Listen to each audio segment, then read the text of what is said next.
Donc bonjour à toutes et tous. On va commencer par l'assassinat d'Hichem Maaraoui dans le Var, ce crime raciste odieux que nous dénonçons et pour lequel, je tiens à le dire, nous regrettons aussi que le gouvernement ait mis, notamment le ministre de l'Intérieur, encore 48 heures à réagir, préférant parler de barbares, de submersion migratoire et d'alimenter finalement un racisme d'atmosphère, la suspicion envers les étrangers et les Français perçus comme tels, notamment du fait de leur religion.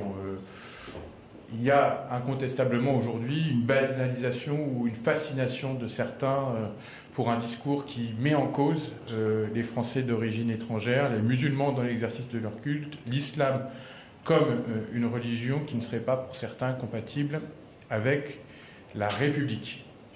Et des mots, barbares par exemple, qui par leur répétition forgent un certain état d'esprit, une disponibilité mentale et parfois participent aussi de ce climat d'une atmosphère nauséabonde qui peut parfois aussi alimenter des passages à l'acte. On ne peut pas prétendre lutter contre le racisme tout en reprenant les mots qui le nourrissent. Et aujourd'hui, nous sommes inquiets par ce climat qui est alimenté par le gouvernement. C'est le deuxième crime raciste, quelques semaines seulement après l'assassinat d'Aboubacar Cissé dans le Gard. Nous appelons chacune et chacun au sursaut républicain.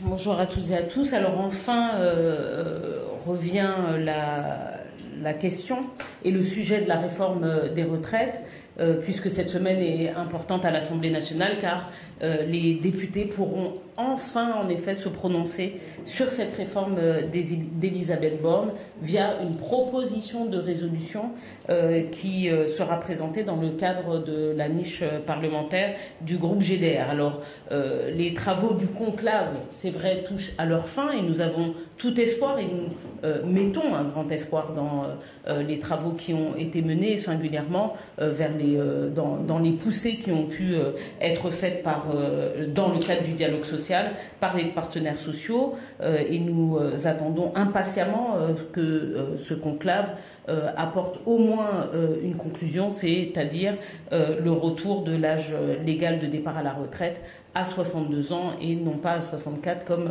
l'a porté la réforme Borne.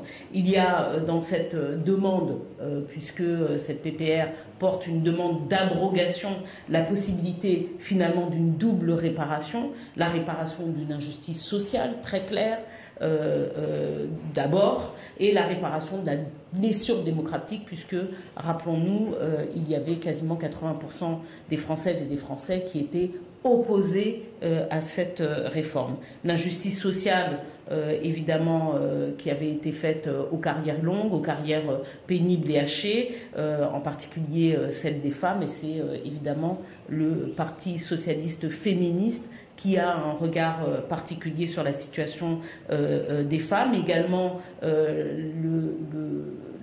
la question de la pénibilité qui a été remise en cause par cette réforme. Et puis une blessure démocratique, parce que oui, entendre les Françaises et les Français, entendre les syndicats, c'est ne pas aller contre leur expression démocratique, la première, qui est celle du Parlement et par laquelle nous nous sommes majoritairement exprimés pour que cette réforme n'ait pas lieu et qui a justifié que le gouvernement passe par un 49.3. Alors, s'il n'y a pas de force juridique à cette résolution, il y a quand même un véhicule retenu qui va nous permettre de voter, mais nous restons, je le répète, encore en attente et en espoir des travaux qui sont menés dans le cadre du conclave.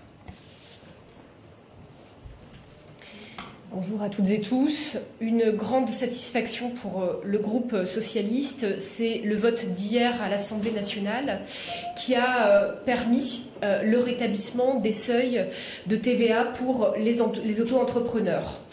Et je reviens sur un épisode marquant, c'était celui du débat autour du budget où le gouvernement avait inclus une mesure réduisant significativement ce seuil de franchise à 25 000 €, quel que soit le type d'activité pour les auto-entrepreneurs.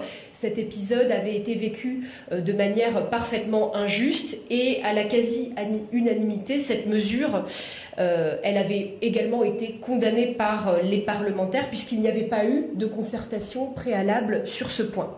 Et donc, si le régime de la micro-entreprise nécessite certainement une évaluation précise pour mieux accompagner les mutations et les besoins, aucune réforme hâtive ne saurait être menée sans concertation préalable. Et c'est bien là tout le cœur du débat autour de ce sujet des auto-entrepreneurs. Donc, en réduisant drastiquement ce régime de franchise de manière indiscriminée, le gouvernement avait pénalisé en particulier les secteurs des services à la personne, un certain nombre de professions libérales également, au détriment de l'activité et de la vitalité économique dans les territoires, en particulier territoires ruraux, périurbains. Nous avons considéré que cette décision était particulièrement absurde, qu'elle ne pouvait être justifiée par la lutte contre la concurrence déloyale dans des secteurs qui n'y sont pas sujets. Et donc, nous avons déposé une proposition de loi à l'initiative de notre collègue Christine Pires-Beaune pour revenir sur cette mesure. Et le vote d'hier va dans le bon sens puisqu'il représente un vote dans le sens de cette proposition de loi socialiste. Néanmoins, nous voulons dire aujourd'hui que nous ne partageons pas la vision de la majorité de droite quant aux vertus de ces micro-entreprises. Et en effet, l'exposé des motifs de cette PPL votée hier associe les micro-entreprises au dynamisme de notre économie, à l'esprit d'innovation, quand nous associons ce format à un dernier recours, quand il s'agit d'aller chercher des compléments de revenus pour des salariés modestes, ou qu'il s'agit encore d'un outil privilégié pour le salariat déguisé, par exemple, pour les plateformes de livraison. Donc nous avons défendu cette franchise de TVA pour ne pas pénaliser davantage des individus souvent précaires et également pour ne pas sanctuariser ce modèle. Est-ce que vous avez des questions ?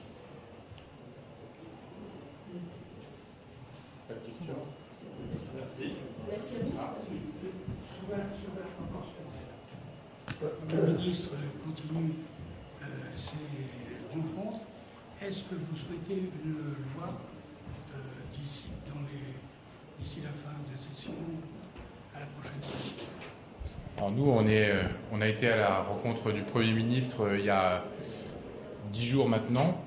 Et ce qu'on peut vous dire, c'est qu'on l'a trouvé extrêmement flou, que ce soit sur le contenu, le calendrier, les modalités. Ce qu'on peut vous dire aussi, c'est que hier, on a un ministre qui a fait un chantage à la démission si jamais il y avait la proportionnelle, ministre de l'Intérieur. Et ça, c'est extrêmement préoccupant.